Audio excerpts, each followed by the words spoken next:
Satu, dua. Okey, cepat. Ibu juga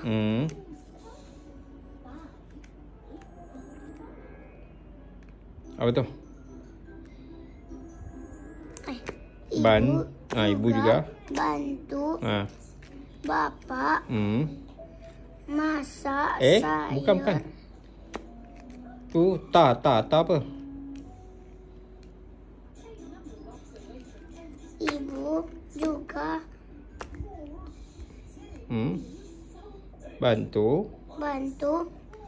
Ibu juga bantu bapak tanam sayur.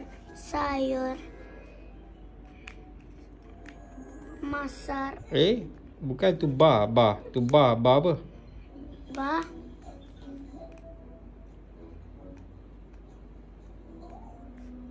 Bayam.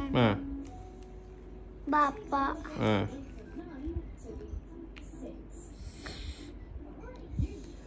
Su.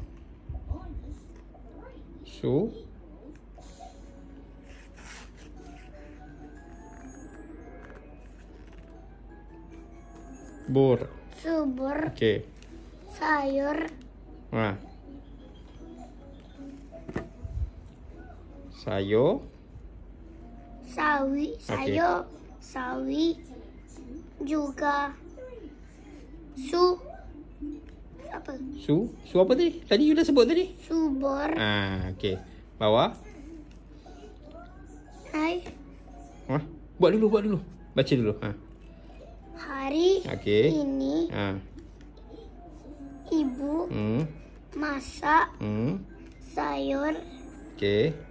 Ibu masak sayur.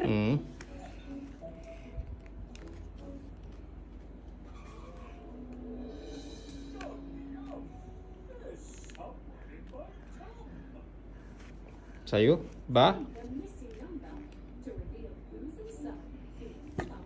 Kalau you tak ingat, you boleh eja balik. Tak apa, eja je. Nak kasi you faham. Bayam. Okey. Ibu masak sayur. Ini sayur, bukan ini sayur. De. Sayur. De dengan i.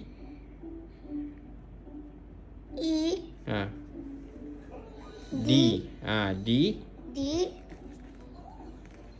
dapur. Okey, bawah pula. Kakak juga bantu ibu masak sayur ini. Sayur. Cuba tengok huruf depan ni apa? Di dapur. Okey.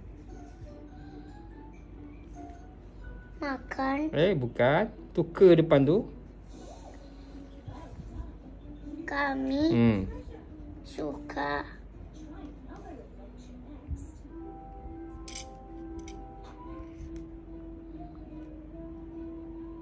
ni ke?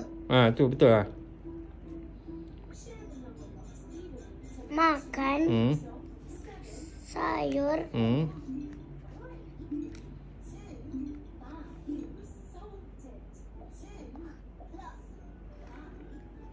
bayam ibu. Pandai. Nak sambung sebelah? Dah habis? Habis?